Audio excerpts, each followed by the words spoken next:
Sri Krishna, Sri Krishna, Sri Krishna, Sri Krishna. Gurur Brahma, Gurur Vishnu, Gurur Devo Maheshwaraha, Guru Sakshat Param Brahma, Tasmai Shri Gurave Namaha. Tasmai Shri Gurave Namaha.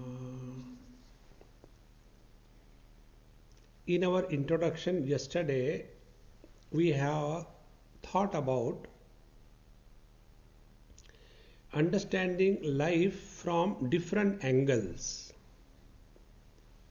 Like if we have the same menu every day, life becomes boredom. Then we get fed up. What is this? For breakfast, there is a sandwich. For lunch, there is a sandwich. For the dinner, there is a sandwich. Can't you prepare something else? Yes, I can prepare. What is that? Sandwich. The real expression of joy is expansion. When we are happy, we expand. And when we expand, we laugh. In the same manner, in the spiritual path, when we are living our life in its totality, completeness, we have to have various approaches, not the same thing.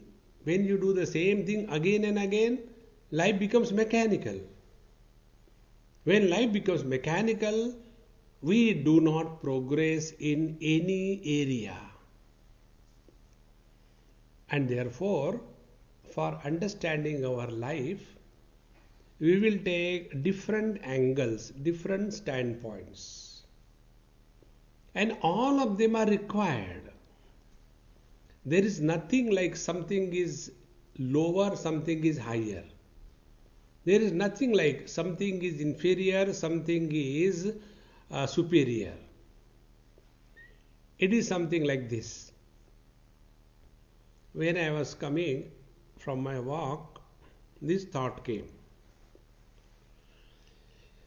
If we see in any country, any place, the number of schools for the pre-primary children is maximum. Then the number of schools for the primary children is lesser than the earlier variety. Then you go in the middle class or middle school. The number of middle schools is lesser than the number of primary schools.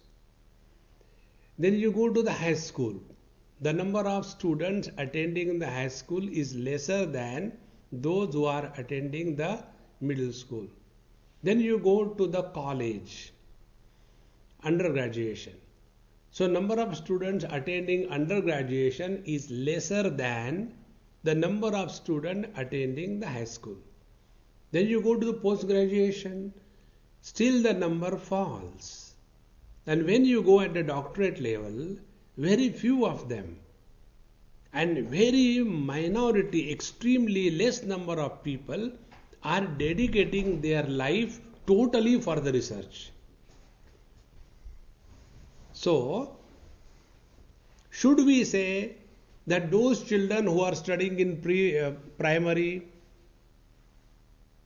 they are inferior? Should we say that the students who are studying in the high school, they are superior? No. These are the different stages of growth through which knowledge is acquired. And everything is important, everything is required. If this example is clear, in the same manner, we have to lead and live our life from all standpoints. So the first standpoint is when we are living in this world, how we have our experiences in this world. Are we all the time at loggerhead with the world? Or we are all the time frustrated, depressed, dejected, complaining? Or we are wanting to improve the God's creation because He did not know how to create proper world? See, where is our attention? So this is one point of view.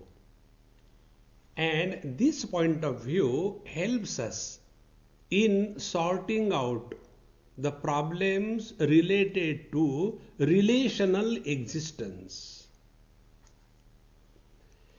Like, we are simultaneously parents as well as children.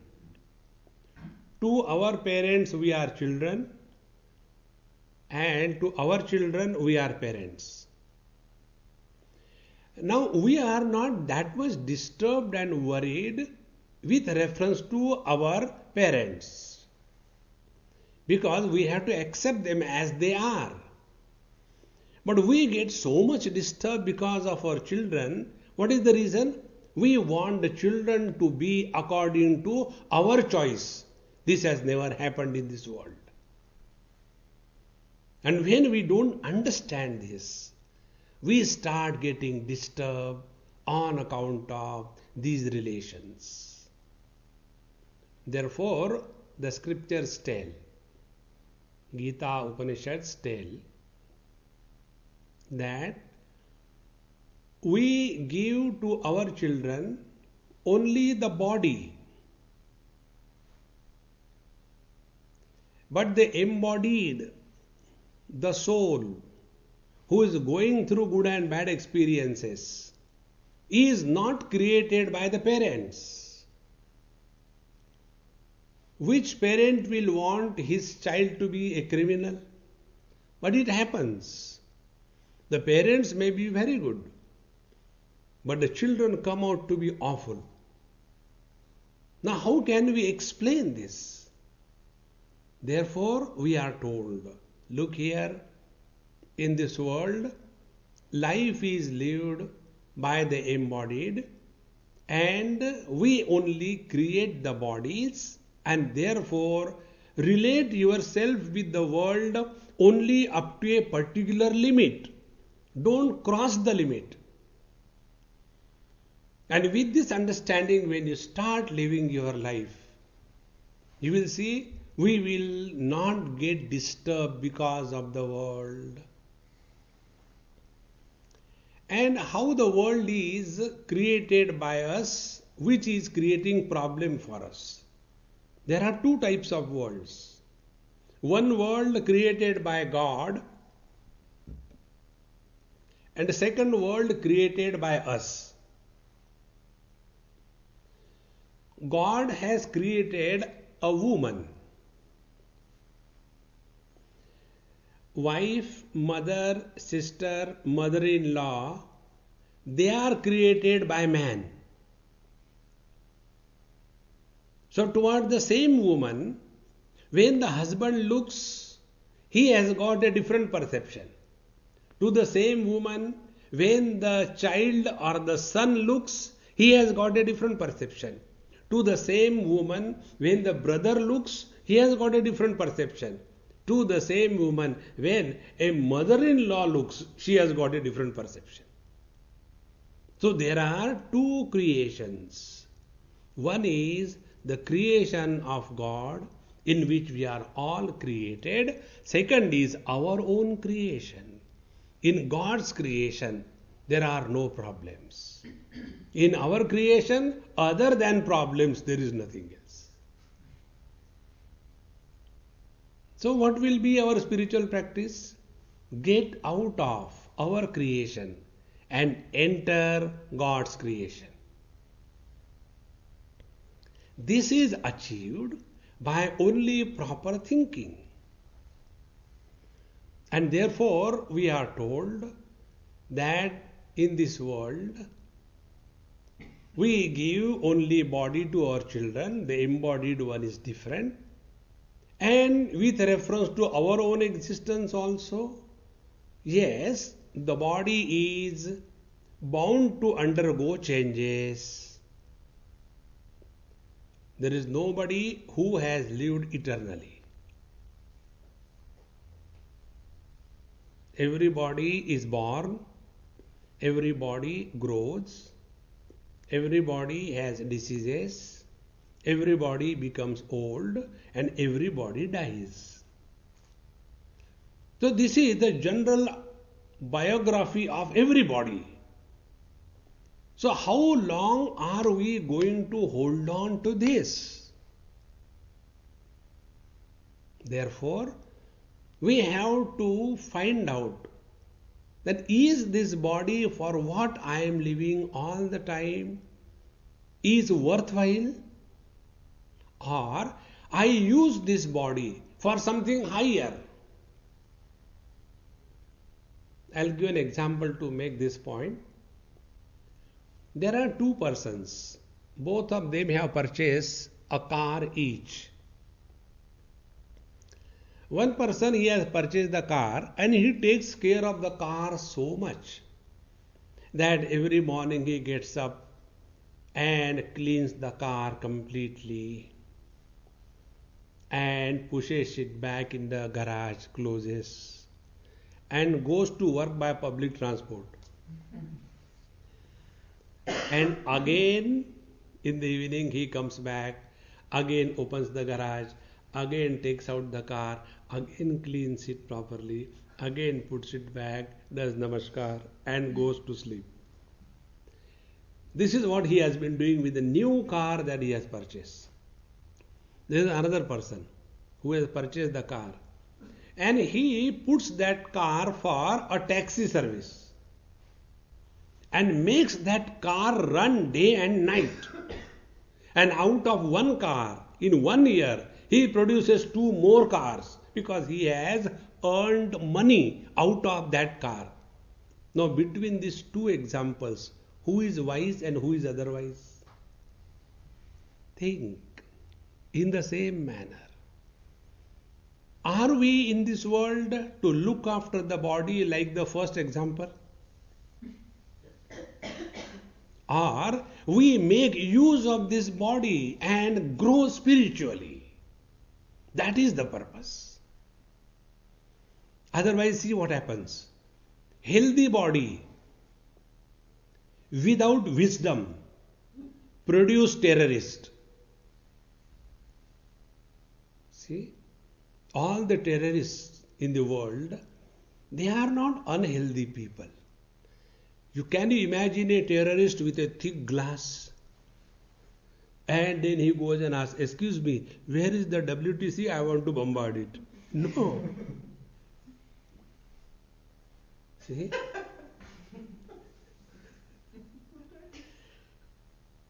All the terrorists are perfect as regards their health is concerned. But the question is that healthy body, what for they are using it?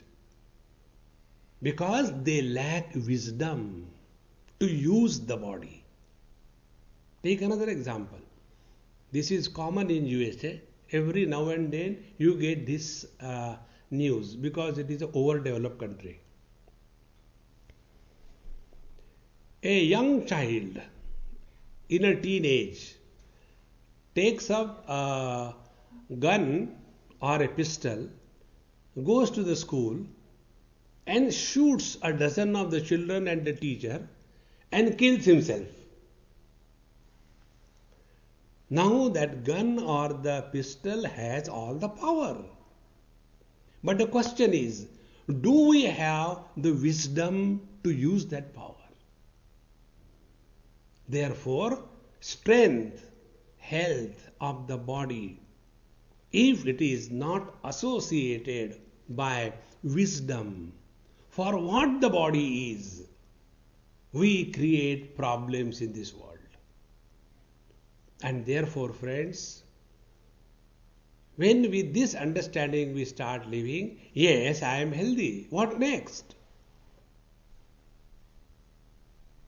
This clicked my mind long time back. I was in Sikkim, one of the hill states of India, and my friend told me, Swamiji, will you please come and bless my mother? She is very old. I said, all right. My friend was about 75 years of age. So his mother, and he was the youngest of her 11 children. So I said, okay, I went. And my friend was not that healthy, but his mother, 106 not out, perfectly healthy. She doesn't require glasses. She can crack that nuts which are kept outside by her mouth. No denture, no stick in the hand, and perfect in hearing, digestion good. So when I went to see her, she said, Swamiji, how long I had to stay in this body? Please tell me, I am fed up. I had tried everything. So what did you try? I drink, I smoke, I eat non-vegetarian, I eat lot of ghee, everything I tried. I have no cholesterol problem, I have no blood pressure problem, and I am perfectly healthy, and now I am 106, not dying. Now what do I do? That day it clicked me.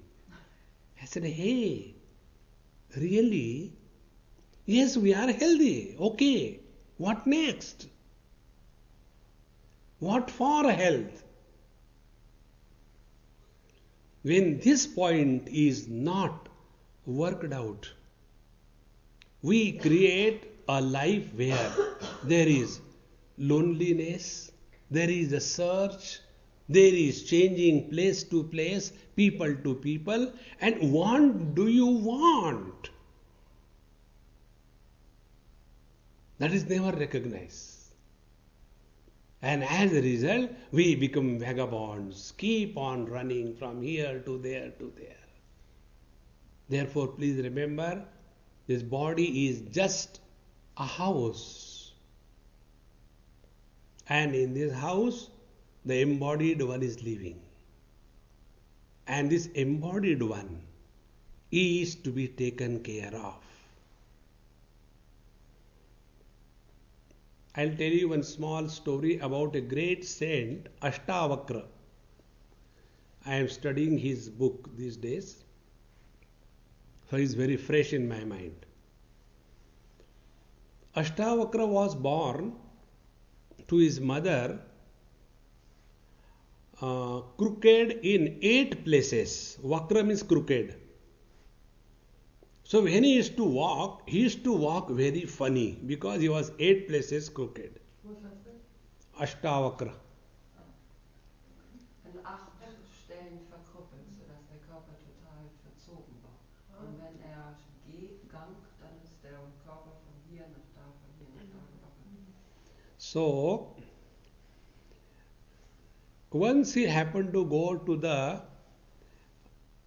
congregation of the wise people, because there was some kind of discussion going on in the presence of a big king Janaka.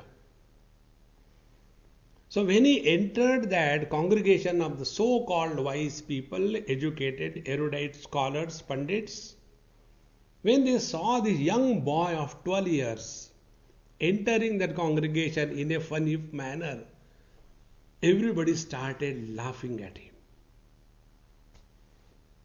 Because he was so funny when he was walking. When this happened, he also laughed. So the king was surprised. He said, hey boy, kindly tell, I understood why other people laughed at you. Because you are abnormal. But why did you laugh? He said, I thought I have come in the congregation of the wise people. But here are only cobblers. Only the cobblers who are looking at the skin and trying to find out who am I. Then he gives an example. If the room is square, the space doesn't become square. When the room is round, the space doesn't become round. When the room is a tunnel, the space doesn't become tunnel. And when the rooms are destroyed, nothing happens to the space. That is the truth. Instead of focusing attention on this absolute reality, your so-called wise people who are laughing at me because of my body, and therefore I was laughing that here are the cobblers who are trying to decide about the truth. That was my joke. See how deep is the thought. Therefore, friends, please understand this basic thing. Whatever we are told regarding our meditation body, it has a value up to a particular limit, not beyond that. Let the body be of any kind, doesn't matter. Truth is not the monopoly of the healthy bodies. No. Anyone who has the courage to transcend and go beyond the body has the fitness to discover the truth.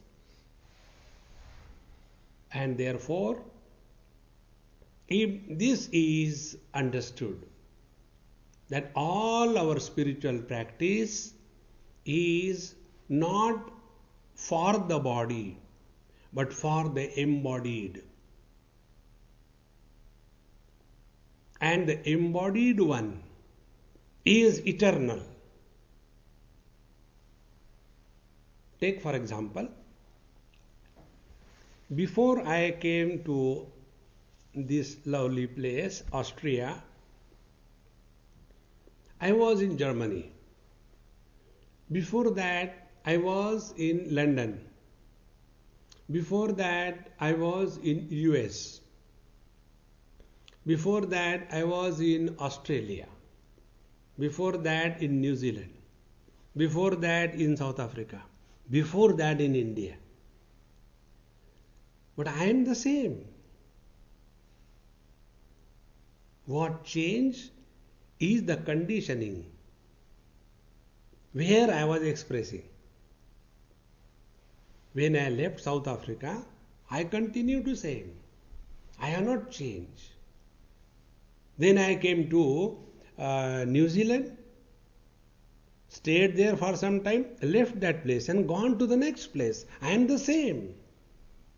Is it not our experience?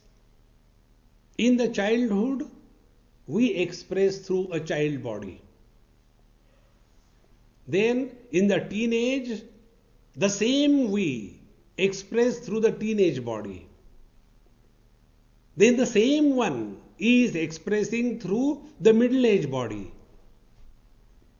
He has not changed. The same one expresses through the old body. And the same one will continue in another body. When we recognize ourselves to be the embodied and therefore a continuous existence,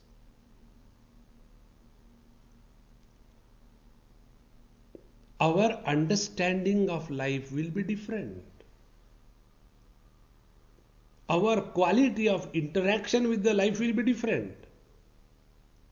And that is what means spiritual life. Take for example, I have got a philosophy of count down. Count down means start from 10, 9, 8, 7 like that. So I stay in every place maximum 7 days, 1 week. Therefore, for all practical purposes, I am a weakling. Because I stay 1 week in each place. So when I go to a place, 1 week, so I start with 7. 7 days I had to stay here. Then 6 days I had to stay here. Then 5, 4, 3, 2, 1, go. Like here I am in this place, I know yesterday was 7, today now 6 days more, then tomorrow 5 days more, and like that. When I know I am in this place for a temporary period, why will I create friends and enemy? Think. We create friends and enemy because we imagine we are going to stay here all the time. We don't become aware of this phenomena. And therefore, the expressions like, the world is too much for me. But why me? The world becomes strong when we are weaklings. Therefore, recognize that we are in this world to play his game. Like on a chessboard, there are different pawns and the queen and everyone. But all of them are moved by some unknown hand. In the same manner, in this world, we have no purpose to be achieved. Only one thing, remain a fit instrument so that he can function through us. When the divinity expresses through us, there is joy. When the devil expresses through us, there is a misery. When we are in tune with the divine, we are happy.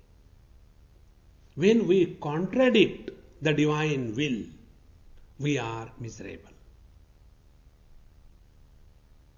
Therefore, one of the simplest way to understand life is this. Remain cheerful and happy under all conditions. There is nothing in this world to complain about. There is nothing in this world that we want to improve or change. See, I am talking to you all the wisdom. Who is the one who is hearing first? Any one of you? No. I am hearing first. If my words don't change me, will they change others? That is why our words don't carry weight. Wenn Swamiji spricht, dann hört er die Stimme zuerst. Das heißt, wenn er nicht bereit ist, davon zu lernen, was er sagt, wie kann er dann hoffen, dass andere von ihm lernen? Das heißt, das Erste und das Wichtigste immer ist, dass wir selber an uns arbeiten. Therefore, when our words do not make a meaning to us, they cannot become meaningful to others. That is why, friends, when we start leading our life, we have to be sincere to the core. So, the bottom line is, as long as we have to live in this world, live cheerfully and happily. No complaints, no changing the world, no improving the world. As best as you can serve. If you cannot, you are not appointed by the God to change the world. Wir sind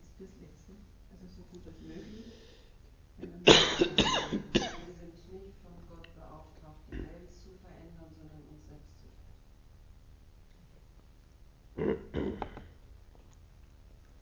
Now, this attitude, when we adopt in life, then we have time for contemplation, thinking with reference to ourselves. When I sit quiet, find out with whom I am thinking. So I am thinking in terms of place, I am thinking in terms of people, I am thinking in terms of some experiences, I am thinking in terms of interactions. And as a result, I have no time for myself.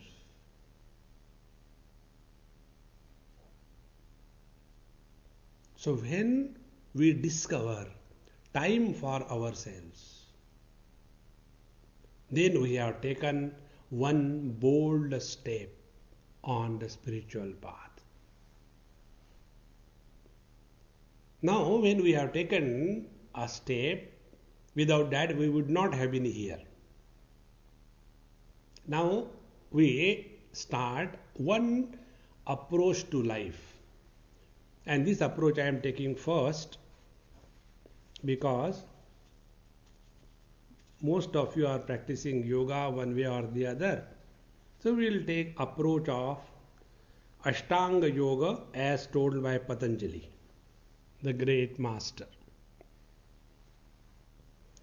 Ashtanga Yoga, Ashta means 8, Anga means limbs, like hands and legs, etc. So, for the body, the hands and legs work. Similarly, these 8 limbs, they are meant for the embodied. Hands don't eat for themselves. Hands eat for the stomach so that the energy is gathered. So when we take something by our hand, hands don't taste, it is the tongue which is tasting. So they are only the limbs, supporting instruments. In the same manner, there are 8 limbs told by the great master Patanjali. And they are Yama, Niyama, Asana, Pranayam, Pratyahar, Dharana, Dhyan, Samadhi. 8 of them. Don't worry, I'll tell you everything in detail clearly. Now the first limb of the yoga practice is Yama. Second is Niyama. Third is Asana. Normally, most of the people who follow this, they take for granted the earlier two. They give zero importance to Yama, Niyama. And they directly come to the Asana. You know what happens as a result? If you come the steps up here, you all must have experienced, those steps are uneven. And if somebody is acting smart and wants to come running, so what the people do? They jump 3-4 steps, isn't it? They'll come and directly bypass the 2 steps, take the 3rd or the 4th, and quickly coming. Once you may be able to do, second time you may be able to, third time you will fall. In the same manner, without practicing Yama and Niyama, if we imagine only practicing yoga is enough, we are taking a risky jump. Therefore, let us understand what is meant by the Yama sadhana. I'll just give you a very simple definition and understanding without going into the complications.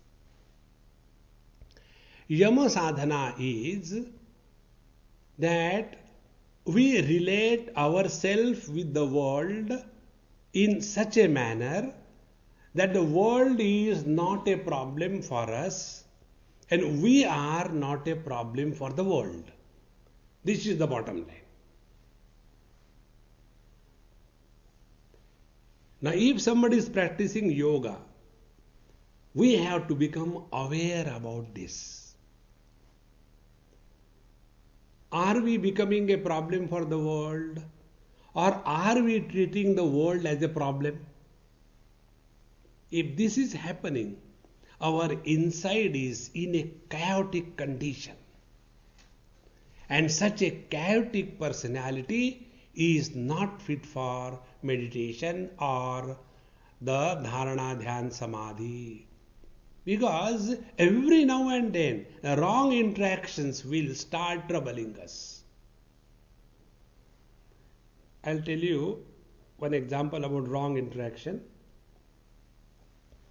There was a great master, he told, hey, if you chant Lord's name, Om Namah Shivaya, Om Namah Shivaya, Om Namah Shivaya, for 108 times without any other thought in between, you will have the vision of Lord Shiva. He said, I can do it. One person came. I can do it. Because he has done a lot of yoga. So when we practice a lot of yoga, we have the notion that we can achieve anything in this world. We forget that there is still higher power. So when he said, I can do that, he said, wait a minute, my son, I have not completed my instructions. Yes, what is that? So when you are chanting Om Namah Shivaya, Om Namah Shivaya, please don't think about a monkey. If you think about a monkey in between, you will not have the vision of Lord Shiva. Okay. He started. Om Namah Shivaya, Om Namah Shivaya. But what's wrong with monkey? Is God not in the monkey? Oh, I thought about monkey. Stop it. Again start. Om Namah Shivaya, Om Namah Shivaya, Om Namah Shivaya. Again the monkey comes in between. Why did you come? Go away. Again start. Om Namah Shivaya. See? Therefore, when we are practicing yoga, the first requirement that none of the things and beings in this world have any freedom to enter our bosom. One day in one of my lectures I told, if we have got hatred for anybody, even in a dream, even once, our mind is not fit to know the truth, to have the vision of God. When I said like this, after the lecture was over, one lady, she said, Swamiji, I want to talk to you. I said, yes, Amma, what is the problem? Talk. She said that you told not to have any single thought of hatred for anyone. I don't have for anyone except my neighbor. Will it be all right? See? No. There is no compromise on this issue. With that absolute acceptance of the whole universe as the divine play, alone our mind can remain quiet. This is how Gita describes a devotee of the Lord. Yasmano dvijate lokaha, lokano dvijate chayaha, harshamarša bhayodvegaihi, muktaha yasya cha me priyaha. He who is not a problem for others, and he who doesn't consider anyone in this world as a problem, he is my real devotee, the Lord says. And therefore, he is free from hysteria, he is free from depression, and he is free from fear. When this becomes the quality of our mind, then we are practicing yama sadhana. Now the second thing that Patanjali Maharshi tells is the niyam sadhana, the second limb. And what is the niyam sadhana? Many times we are a problem for ourselves. There are no problem outside. We are a problem to ourselves. Sometime our body doesn't cooperate with us. Sometime, all the time, the mind doesn't cooperate with us. See? Even if you start, suppose now, let me start my spiritual practice. Now let me do my japa. Om Namah Shivaya. No, I think I should do pranayam. I think before pranayam I should do Surya Namaskar. Not one thing we are quiet. See? And as a result, by the time we spend another 1 hour, 2 hours, we have made a mess of our spiritual practice. And then we have a problem. I don't know what to do, Whenever I start something, it begins all right, but it doesn't continue. See? This is the reason why we cannot do japa. When we are chanting the Lord's name, 101 doubts come in the mind.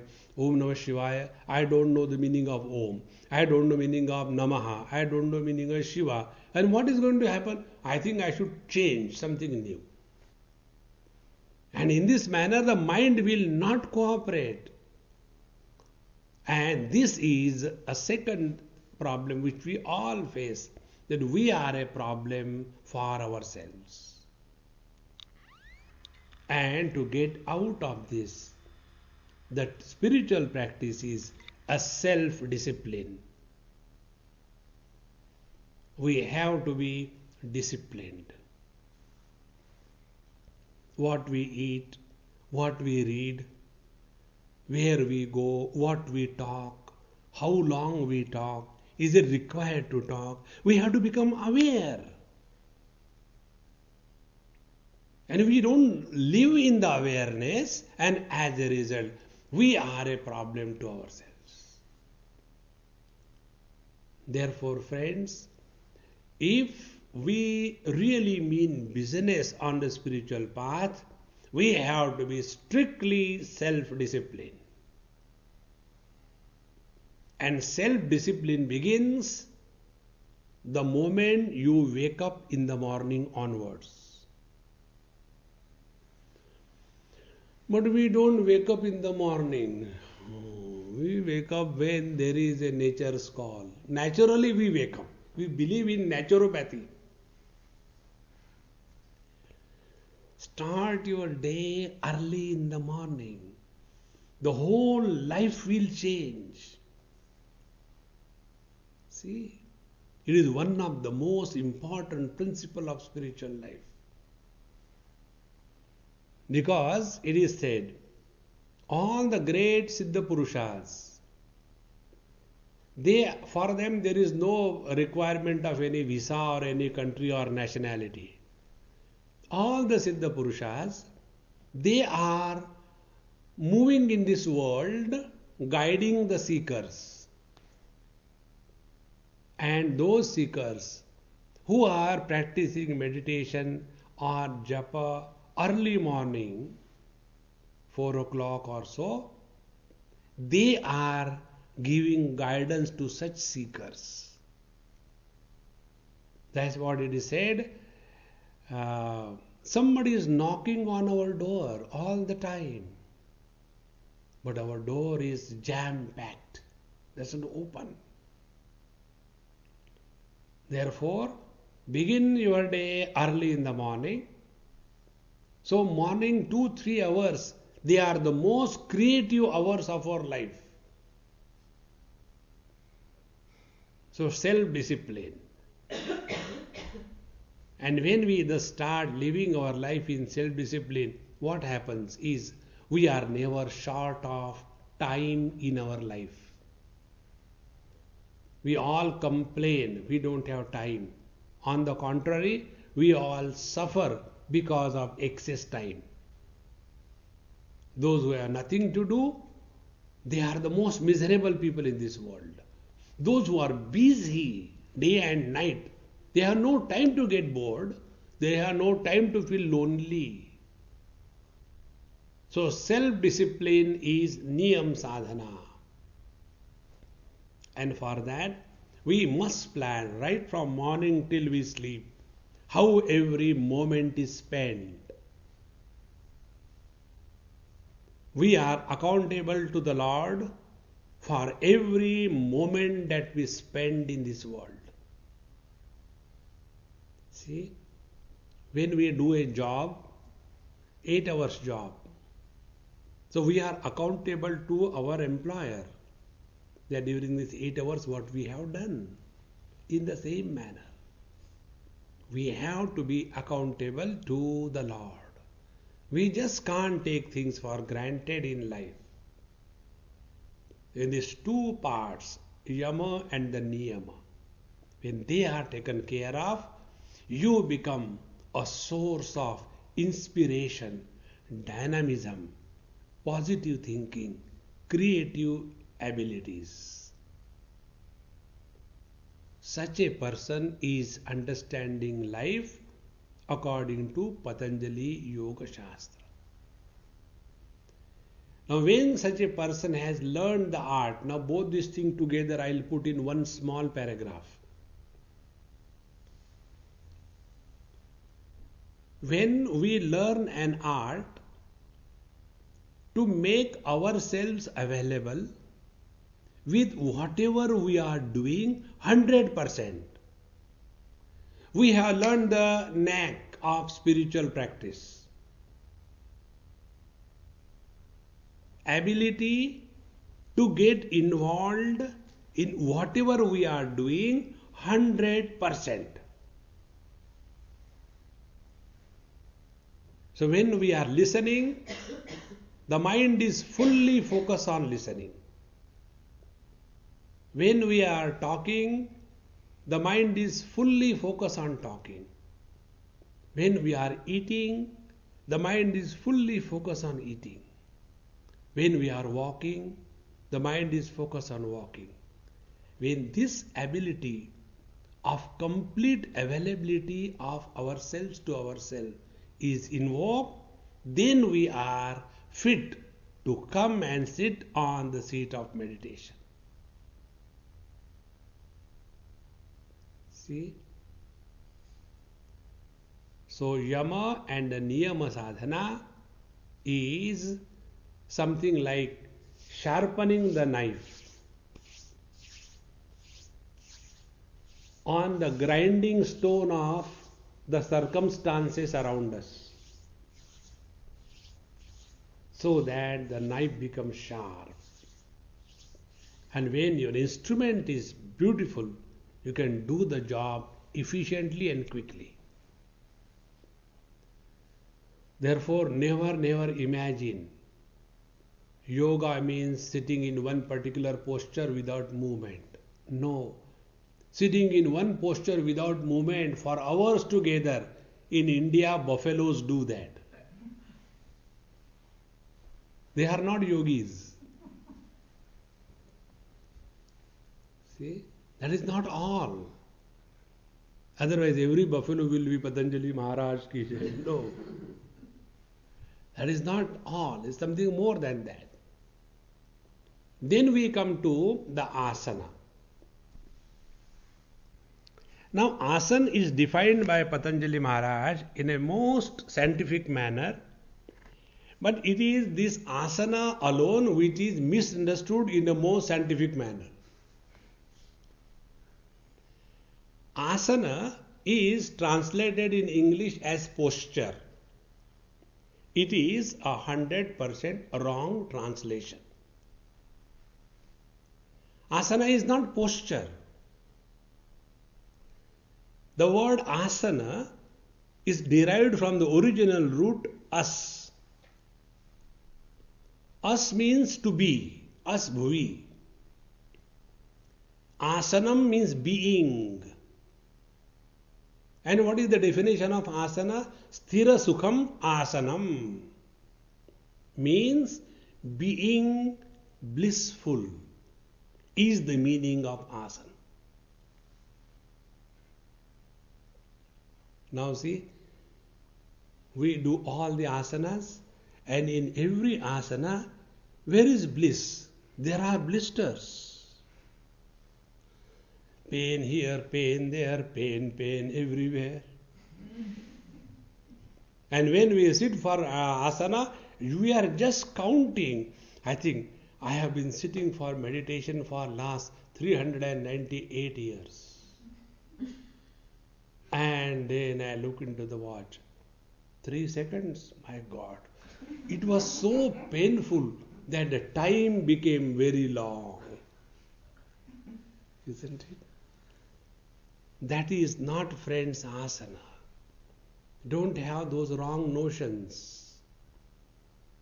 Remain cheerful and happy. That is the real meaning of asana. And to recognize that undisturbed bliss, these are the various practices. See, you go to a shop. The other day when we went for ice cream. And in one shop, I like to go and watch the shops. I enjoy shopping.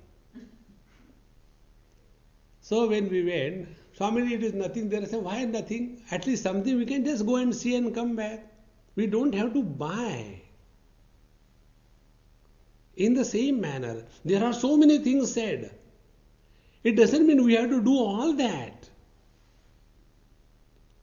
But if we understand the meaning of asana is being blissful. See? The whole approach to life will change. So, sthira sukham, undisturbed bliss is the asanam.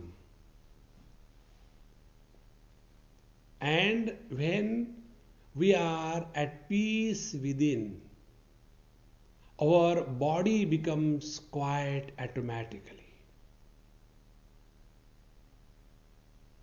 At this moment, you watch yourself. It doesn't matter what posture you are sitting. This quietness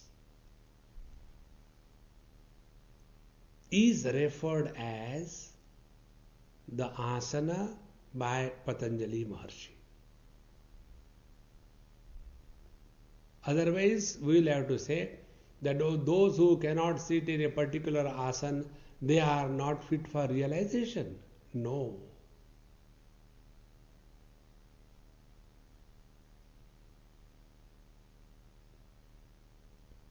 And all the practices of various asanas, they are nowhere mentioned in his book. They are added afterwards by many people, many Mahatmas. He is very clear that whichever posture you sit, be cheerful and happy. Sthira sukham asanam. And to come to this experience of being blissful all the time, there are two practices told. Practice number 1, prayatna shaithilya. And practice number 2, ananta samapatti. Together, prayatna shaithilya ananta samapatti bhyam. Now, what is the meaning of prayatna shaithilya? Prayatna shaithilya means leading life as effortlessly as possible. Wie man da hinkommt, gibt es nur einen Satz, den dazu sagt, und der ist, lebe das Leben so ohne Anstrengung wie möglich. Whenever we lead our life with minimum efforts, we are in our natural state. Efforts take us away from the health to the unhealthy condition. Take an example. When I have put on my glasses, I can see you all very clearly. When I remove my glasses, then you may be thinking that I am looking at you, but my experience is there is a homogeneous mass of patches. I can't see you separately. And if I have to see, I have to put efforts. Who is sitting there? Who is sitting there? And when I put the glasses, all efforts have gone. Means the health of the eyes have come back. Wherever there are efforts, we are unhealthy. When there are no efforts, we are healthy. Prayatna Shaitilya. And to remove these efforts in life, some basic things are required. First thing, we don't have to prove anything to anybody in this world. We don't have to prove. The more we try to prove something, we put efforts. We don't have to. There is no need. Lead your life cheerfully and happily. But what others will say? In Germany, this question was asked. Swamiji, but if we remain cheerful and happy, others become, jealous about us. What should we do about them? You become more happy. Let them become more jealous. Why you worry about them? People will be having something or the other. Don't live for people. Live for your own joy. See? A joyful person is always a source of inspiration, not a jealousy.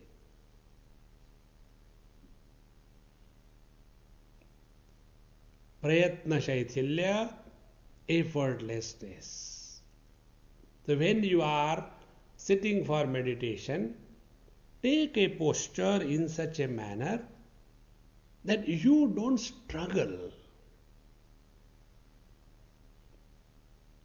About this posture, all details when we will practice meditation tomorrow morning, day after, that time I will explain you everything in detail.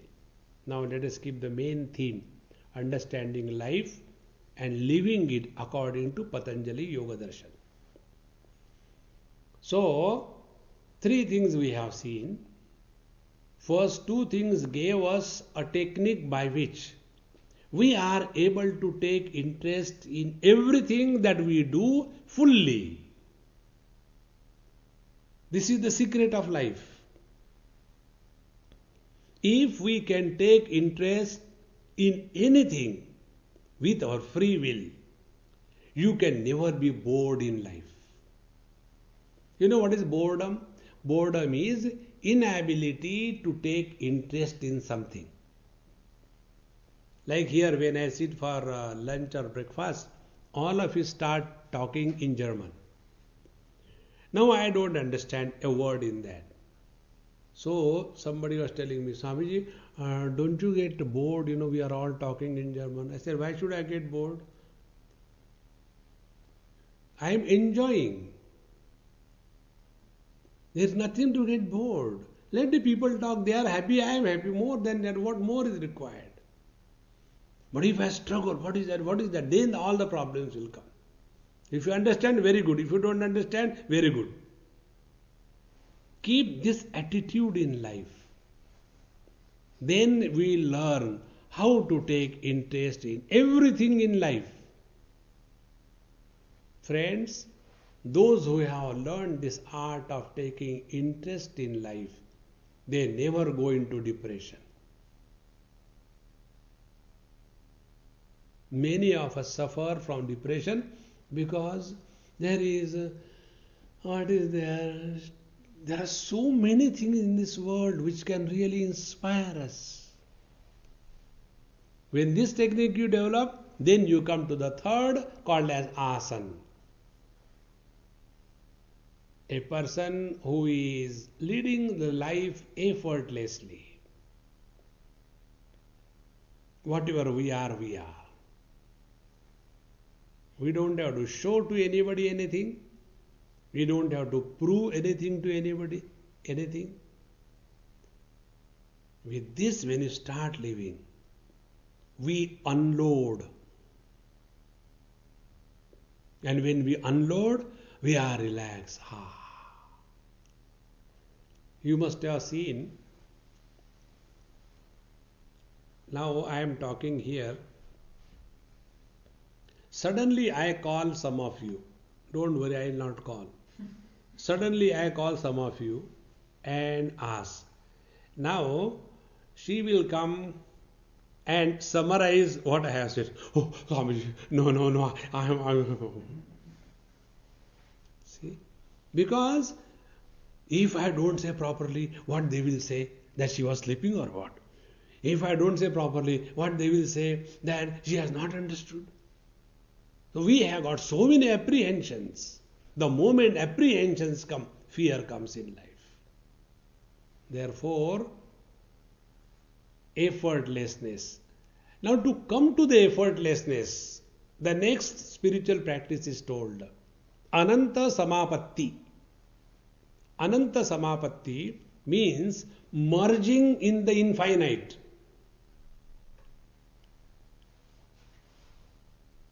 See how important it is. If we are conditioned with a small, we stink. Take some water in a small pot and keep it. After a few months or years, it will get rotten. But the oceans are never rotten. The whole garbage of the universe goes into it. Yet they are fresh. Because infinite. In the same manner, all the worries, all the problems, all the disgust, all the achievement, everything is with reference to the individuality. Ananta Samapatti means merge your individuality in the infinite. Meaning, when sitting is happening, but there is no one who is sitting. Speaking is happening, but there is no one as a speaker. Actions are happening, but there is no one as a doer. Is Ananta Samapatti, merging in the infinite. When this starts happening in our life, success will not create arrogance and failure will not create guilt or frustration. Our bliss will be untouched, uncontaminated by success and failure. Because both of them, they are the load on our mind. When we become successful one after another, the load of arrogance comes. And when we are a failure, the load of depression, guilt, frustration comes. And both of them are the diseases of the individuality. But in the infinite, both of them are totally absent. One person asked me this question after Katrina, because I was there in USA when Katrina hurricane came. Swamiji, what is this happening? Tsunami, then Katrina. I said, wait a minute, some more will come. And after 3-4 days, Rita came. So he said, Swamiji, what is this happening? I said, I'll tell you. Yes. I said, this is divine terrorism. See, from God's point of view, there is no creation, there is no destruction. Sin and merit, birth and death, joys and sorrows, success and failure, victory and defeat, they belong to the relative plane of existence. In the infinite, none of them have any place.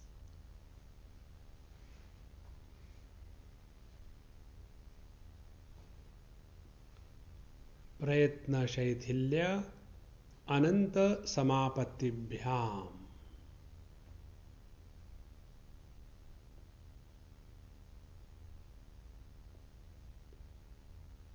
When we start living our life with these principles of Patanjali Maharshi, then our understanding about life will have a different fragrance. There will not be competition to achieve and defeat somebody. There will be always an extension of a helping hand. See?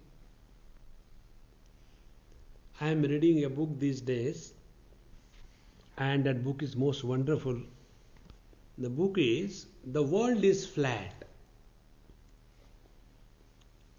We all knew that the world is round, but the book is World is Flat.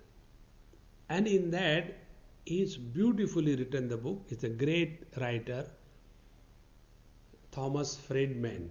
He is a correspondent to the New York Times, and many books he has written, and he earned many awards. A very good writer. He writes, when the world was around, globalization has not taken place fully. That time there used to be a hot line between Khrushchev and Eisenhower. The president of America and president of Russia. And always there used to be a hot line. Better keep yourself in control, okay? We have got all the nuclear bombs will bombard America, okay? Immediately American president is to shake. He said, now the hotline has disappeared after Russia has disappeared. Now there is another line which America is having, and it is a line between America and India. And it is no more a hotline, it is a helpline. You have that GPS to get the guidance in your car. You just dial, I have to go to such and such place. I don't know how to go, I am lost. And all the directions are given to you by a sweet voice, a lovely girl sitting in Bangalore, and tells, sir, you are not far away, you are just nearby. Now go ahead, after 10 minutes take exit number 73 and keep on your left. And she tells you as if she is sitting with you. See, the world is no more round and round, it has become flat. So one. Friends, we have to dissolve our individuality. With arrogance, we cannot continue long. With depression, we cannot continue long. We have to lead a healthy life. And healthy life is a natural life. Unhealthy life is unnatural. So when these three principles are understood and practice.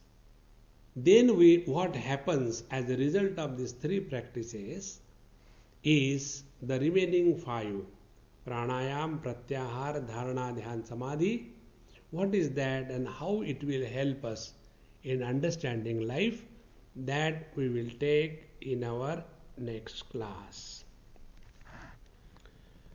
Om Purnamadaha Purnamidam Purnaat Purnamudachyate Purnasya Purnamadaya Purnamevavashishyate. Om Shanti Shanti Shanti. Harihi Om. Sri Gurubhyo